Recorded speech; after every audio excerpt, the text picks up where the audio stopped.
жердин специалисттери менен кеңештик. Көп жерге мына вице-мэр чыгып келди, водоканал менен чогуу. Көп башка мамлекеттерден кандай бул иштеп атат, кандай болот, ошол жактан барып тажрыйба алып, өздөрү көрүп, өз көзү менен ошентип келишти да. Эми бул эмне үчүн айтып атабыз, мына буга чейин вице-мэр дагы айтып атат. Бул эми баягы толук чечилбейт бул маселе. Бул маселе менен биз ошо 70-80% чечебиз. Жанагы ушул тоолордон ушул жаан жаганда кир суу келип ак бурабызды булгап атканда ошондо ошол маселени биз чечебиз. Бирок мына эмне үчүн 2 күндөн бери суу жок болуп калды? Анткени биринчи бул ошол Папандын өзү бул аябай булганды суу. Ошол жакка кыян жүрүп, ошол жактан Папандын ичинен суу ушундай болуп. Папандан келген суу өңү да башкача, анын кирденип келгенде.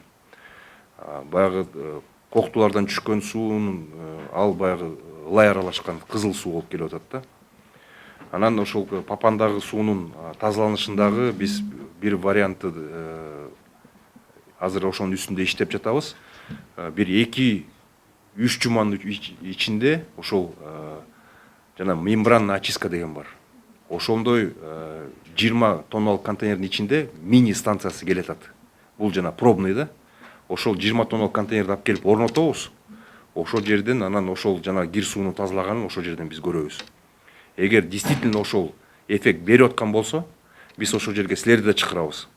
Ал ошол 99%га чейин ошол сууну тазалап берет. Даже азыркыдан дагы биз ичип аткан, биз колдонуп аткан хлор менен аралаштырып аткан суудан дагы таза болот ал. Эгер ошол система иштеп кете турганын көзүбүз жетсе, анда биз ошондой системаны 150 000 куб күнүнө тазалай турган технологияны киргизишибиз керек. Туура бул маселе арзан болбойт, бул кымбат нерсе, бирок ошол муну эми эгер биз ошол көзүбүз жетип иштейт десе, анда муну баягы жогорку бийликке чейин жеткиришибиз керек. Ошол жерден анан ошол акча каражатын чечип берүүнү суранышыбыз керек да. Ошол эң эле бул технологияны биз мындай ойлоп чыккан жокпуз. Бул технология көп жерлерде колдонот. Ошол эле мына баягы биз айтып атпайбызбы, дүйнөдө Ош менен Баку шаары ичет деп. Ошол Бакуда ошондой технология турат.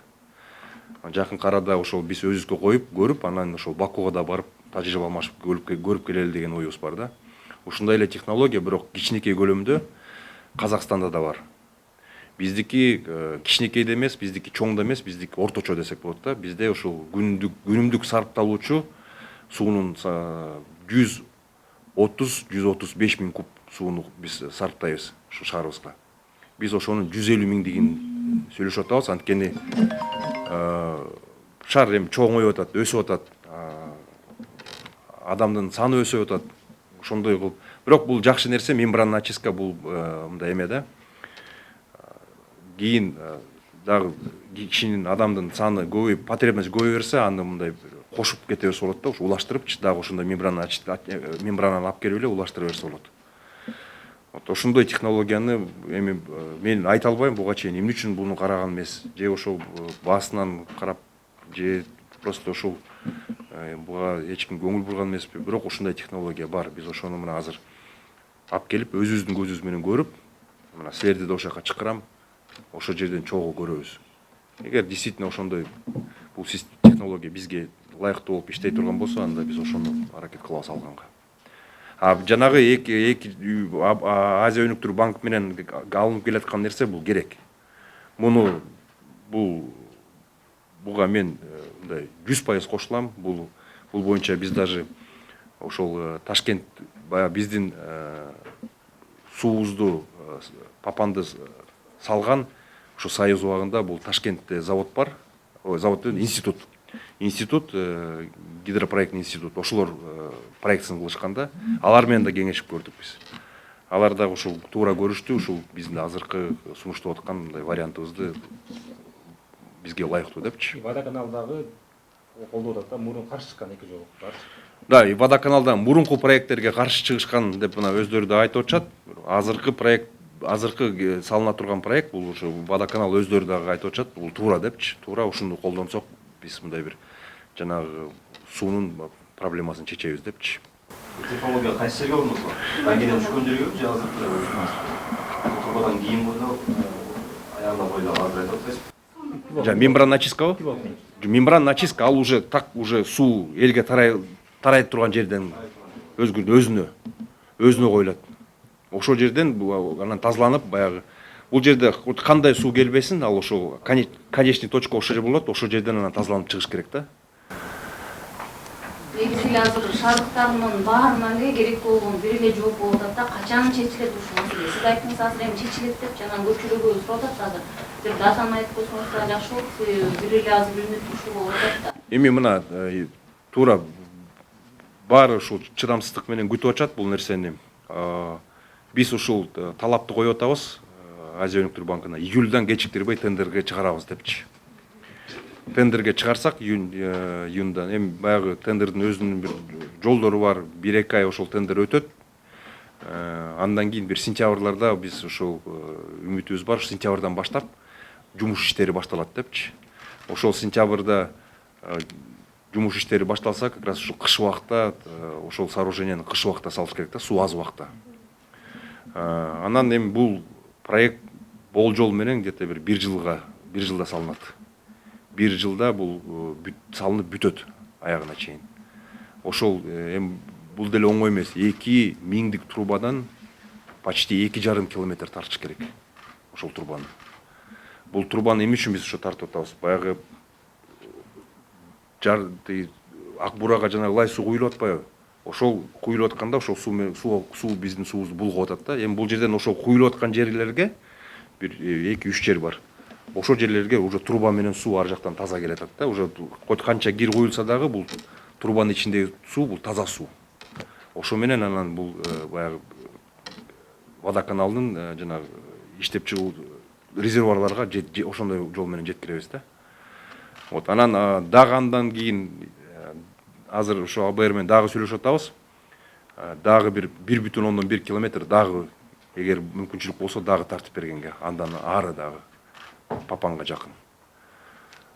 Вот бирок бул жерде мына өзүңөр көрдүңөр, жалгыз эле жанагы жагында ошол коктулардан түшкөн суу жалгыз эле ошондон булганып аткан жок. Бул жана Папандын өзүнөн да булганып атпайбы? Мына Папанга катуу кыян жүрдү эле, Папанын өзүнөн да аябай булганып чыкты да. Ошон үчүн мен жана айтып аткан мембрана очистканы алып келишибиз керек. Ошол мембрана очистка менен биз маселени мындай бир толугу менен чечсек болот да. Канча акча каражат сарпталат? Биз азыр предварительный расчет кылып атабыз. Примерно бир 10 миллион доллардын тегерегинде болуп атат. Акура бирки труба тартып келүү боюнча 3 миллион. Ал 3 миллион, ал 3 миллион менен. Калган 7 миллион ошол Жок, ал өзүнчө. Бул АБРдики бул өзүнчө, буну биз токтоткон жокпуз. Бул кете берсин, бул проект. Бул деле мындай айтканда мунун да кереги бар да.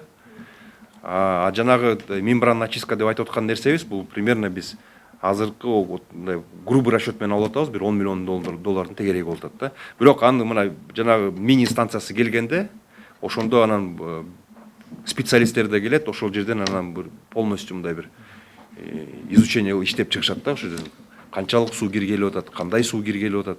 Анан ошого жараша мембрананын жанагы ачысын тазалай турган ошол станциясы ошого ылайыктап анан эсептелип чыгарылат да.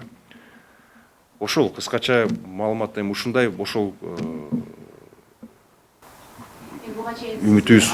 Атабай эле коеюн деп айттыңыз, буга чейинки мөрлөрдүчү. Анан бирок эмне үчүн ушул шаардык суу чарбаа ишканасы буга чейин ушул долбоорлор ийгиликсиз болуп калгандан кийин айтып келди да, 2 долбоор өткөнчү.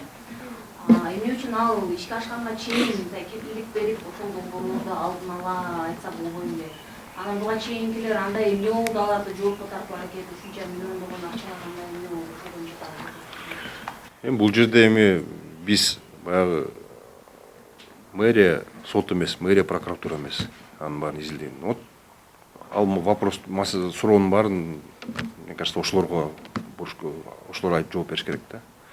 Өзү барбы ушул маселе боюнча иш барбы? Бизде мисалы маалымат жок. Иш козголгон. Козголгонбу? Менде Бизде так маалымат жок, прокуратура кайра салды алат, жооп берет ошол боюнча. Ошол эле маселе боюнча мына Акбаран жейгин коздоо боюнча 252 миллион долбоор каралганда, анын жарымы өкмөттөн, жарымы Ош шаарынын казынасынан бөлүнөт. Ошол 252 миллионду азыркы курс менен эсептеп чыктым, 3 миллион долларга барабар экен.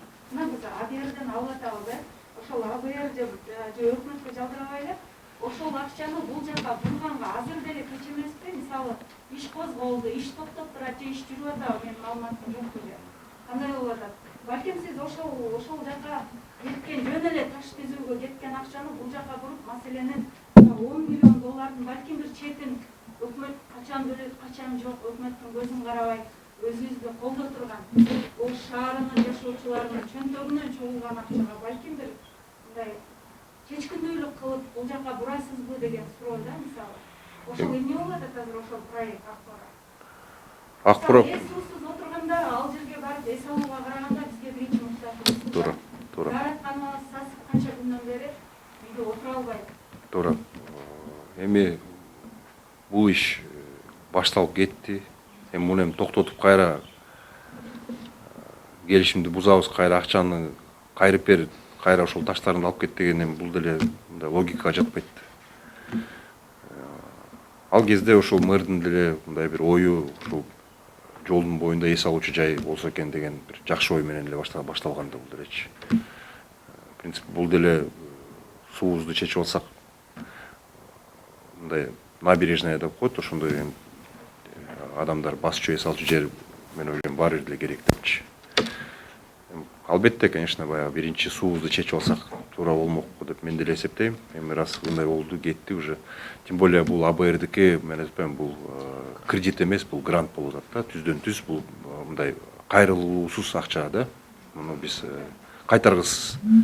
Биз бунун үчүн мындай бир кайра аны төлөп бериш керек деген маселе жок бул жерде. Ошол бекер келип атат.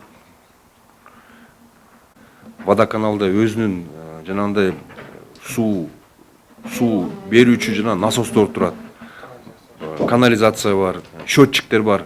Ал жагын мына каалайсыңар, пресс-тур кылып берсин. Ал жерде абдан көп жумуштар жасалган. Абдан мындай үнөмдүү насостор, мурдагы абдан чоң расходдор болгон жерде азыр 30-40%ке чейин экономия жүрүп атат. Ошол водоканалдын водозаборлору иштеп аткан жерлерде. Ал жерде заманбап насостор турат. Заманбап жанагындай сууну автоматтык түрдө өзү эсептеп турат, өзү өчүрүп турат. Ошол кишинин мындай бир потребление кылып атканына жараша да. Бул нерсени бир чыгып бир көрсөтүп койгула. Вот өзүңөр көзүңөр менен көрүп, баягы анан тиги мынтип айтыптыр, бул тигинтип айтыптыр дебей, ошо элге да ошону көрсөтүп, мындай ачыкка жарыялап чыгарып бергиле ошону дагы. Андан тышкары мына канализация маселебиз. Канализацияда дагы ошол кандай иштеп чыгып атат, кандай тазаланып атат, ошонун баарын бир чыгып өзүңөр да көрсөңөр, мен ойлойм, ушу силер аркылуу да элге да мындай бир маалымат жетип, ушул бир түшүнүктүү болот да. Анан канализацияны дагы бул дагы азыр мындай бир аябай пределде иштеп атат да биздин. Анткени үй көбөйүп атат, адам саны көрүлгөн жана атайын жеке компаниялар бар да, кум алып иштеткен. Ошолор боюнча эмне болуп атат? Эми бул боюнча биз кат бердик. Өкмөткө да бердик, обл администрацияны да сурадык. Анткени бул жер бизге Ош шаарына тийиштүү эмес, бирок эми баягы Ош областына тийиштүү, бирок мындайча айтсак, ошол эле шаар областын жашоочулары бизге эле шаарыбызга келип атпай, шаарыбыздын суусун ичип атат. Бул жерде ушул экология маселесин караш керек. Муну ошол прокуратурага биз да жаздык, ошол өкмөткө да жаздык. Ушул боюнча булардын карап берүүңүздөрдү суранат. Карап берүү эмес, даже керек болсо ошолорду жабыш керек. Же болбосо булар ошол ар бир ушундай бир жер алып атканда сөзсүз түрдө ошол мунун өзүнүн обязательствосу бар. Кайра рекультивация кылыш керек.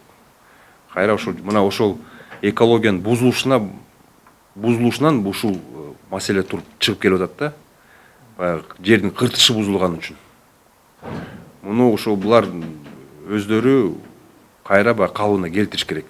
Вот ошол боюнча бул жерде эми баягы прокуратура органдары иш алып барыш керек деп ойлойм. Европейский банктын талабы. Азыр бизде полигон боюнча дагы ушундай бир группа түзгүлө деп маселе чыгат. Андан кийин биз жана транспорт маселесинде сүйлөшүп атабыз ушул Европейский банк менен. Алар дагы ушундай требованиялары бар да. Ошон үчүн биз постоянно действующий бир ушул группа реализации инвестиционных проектов деп коет, ошондой түзөлү деген мындай бир пландаштыруу болуп атат. Учурда эми шаардыктар үчүн бир атайын жумуштук топу же ушундай жаагандан кийин суу берүү маселесин жөнгө салуу үчүн бир сиздерде бир атайын топ түзүлүш керекпи? Себеби азыр көпчүлүк элди сиздер дагы иштеп атасыздар, бирок ошол эле көпчүлүк эл нааразы болуп, мисалы суу жетпей калып атпайбы, кечээли мисалы өзүм иштегенде ушул боюнча бир сунуш ушундай бир жолун карап койсоңуздар. Эми бул жерде көчөккө болгон окуяга эми мындай комиссия түзгөнгө деле убакыт болгон жок. Оперативдүү штаб өзүбүз эле мына ушул баягы мэрдин поручениясы менен мына балдар өздөрү дагы мындай оперативдүү иштеп кетишти бул жерде. Ушул мобилизация жана водовоздорду мобилизация кылып ошо элге суу ташып берүү менен. Эми дагы бир жолу айтып кетейин, ушул мына водоканал деле мага ушул бул боюнча маалымат беришти. Чын айтканда мындай 10 жыл болуптур. Акыркы жолу ушундай бир катуу кыян суу келгенчи. Бул жерде биз буга чейин ушул коктулардан түшүп аткан жана кызыл лай суу менен күрөшүп атсак, мында Папандын өзүнө дагы кир суу келди. Ошон үчүн бул жерде эки жактан кир суу, эки жактан сел каптап, ошон үчүн ушундай болуп калды да. Абдан мындай бир убакыт созулуп кетти. Эми табигат жаратылышы ушундай экен. Чын айтканда мына мен жана да айтып кеткем. Биринчиден экологиянын бузулушу болуп атат, экинчиден бул ушундай табигый кырсыктар мына быйыл ООНдун Бириккен Улуттар уюмунун айтылуусу боюнча 22-жыл мындай ушундай бир стихияларга ушу рекорд коюп атат да. Мында дүйнө жүзүндө мынчалык катаклизмдер болгон эмес депчи. Ошо быйыл абдан көп болуп атат чын айтканда ушундай. Эми баягы бир чети карасаң бул деле баягы жаан жап эми биз кыйналып атабыз, бир-эки күн туруп калып атабыз, бирок Токтогул кесибибизге деле суу келип атпайбы? Ал жерде да засуха болуп мына аман эсен кыштан чыктык, азыр эми ошол Токтогул кесин да толтуруш керек. Азыр эми мына кар жаап атат, жаан жаап атат, ошол тоолуу аймактарда бул деле эми суунун көбөйүшүнө деле бир жардамы тийип атат го деп ойлойм да. Келишим түзүлгөн, анан ошол эле учурда аларды баягы сууга болгон төлөмдү төккөндөн кийин алар деген сууну талап кылат да. 3 күндөр жумалап өчкөн учурда алардын төлөмү кандай болот? Төлөөбүз деген учурларда болот эле. Кыскаша жооп берейин, ачтарга жетпейм эле. Суу биздин дагы закондордо бар, ушундай стихияда суу ушундай насосторду дагы алып кеткен болсо, биз суу бере албасак, бул биздин күнөөбүз болбойт да. Азыр мына стихия болду. Чын айтканда буну жаратылыш өзү туруп ушундай болуп калды, бере албадык. Чын айтканда мындан дагы жаман күндөр болгон. Мен көп жыл иштеп атам водоканалда. 7 күнгө чейин суу болгон. Особенно ушу мына Папан суу сактагычында элге түшүнүү үчүн силерге да айтып кетейин. Бул Папан өтө коркунучтуу да. Лай суу келгенде Папан миллиардтаган суу сактап, анын астында ошо ил турат. Лай суу келгенде муздак суу ошо илди да ошо алып кетет дагы. Ушундай көп күнгө созулган токтоолор болот. Бүгүн дагы жакшы, ошо 2 күндө берип калдык. Мен ойлойм, бул дагы жакшы нерсе. Дагы созуп берсе мындан да жаман болот. Ошон үчүн жашоочуларга сиздерге такмалык берейин. Мындай болбосун, бирок ушул стихияда болгондо водоканалдын дөштү айталам. Эми эл дагы туура түшүнүш керек, ачык айтып атам да. Муну талеп жасаган жокпуз. Бирөө өрттөп же башка болгондон башка ишler. Ушундай болду. Эми анан колдон келбеген мына төлөй албайм дегенде бардыгында да биз аз жардам беребиз, аларды акчасынан койдук болобуз. Ачык айтканда. Бул стихия деп эсептейм. Ошон үчүн туура түшүнүш керек. Өзүңүз айткан сизге көптөн бери иштеп атамдычы. Анан буга чейинки болгон 2 долбоорго дагы сиз көрүп калдыңыз го. Кандай максат ошолор өзүнүн максатына жетпей калды деп ойлойсуз? Эмне үчүн ушул долбоорлор мындай чийки? Биринчи долбоорунда биз кат эле жазганбыз.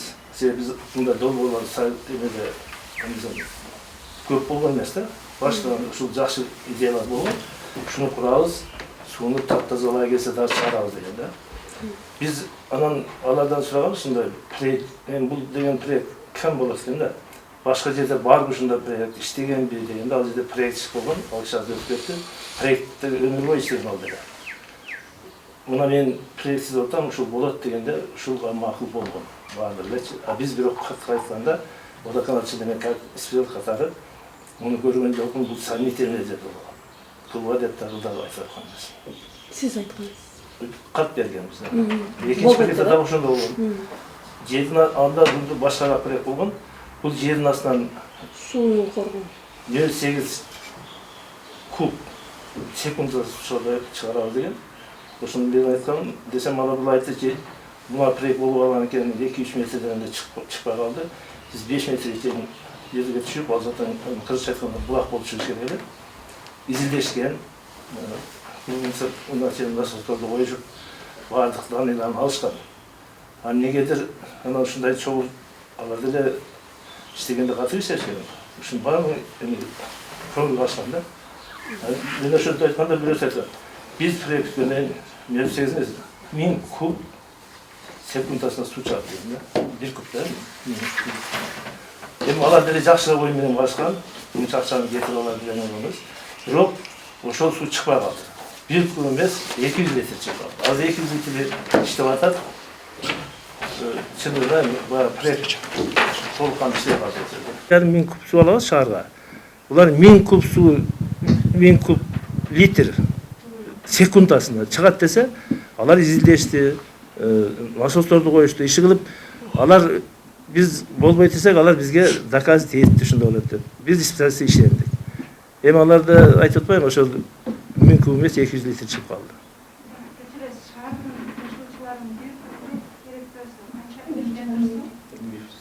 210 000 куб. Ал бир эле станцияда. Бул жерде бар, Манасата мисалы үчүн эмеден келет. Бул шаар боюнча 210 000 шаар боюнча. 130'da ошол азыркы айтып аткан.